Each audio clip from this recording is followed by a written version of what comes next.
Ja, they look like flatness for them.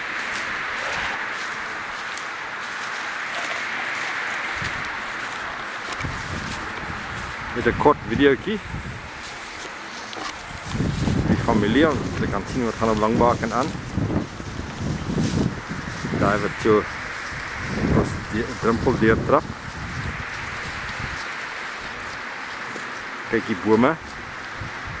En die Hier is die kaasmaker wat so bekend is.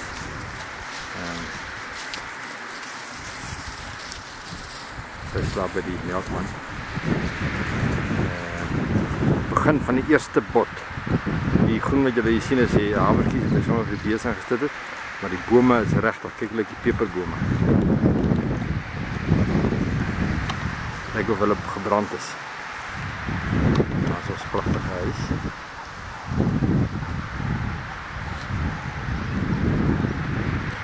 Die begin bot. En hier is die baie bekende Langbaken Karoo cheese koeie. Jong, hulle gee goeie melk en hulle gee goeie kwaliteit melk vir die beste kwaliteit kaas. Welkom om te kom kuier en self te sien.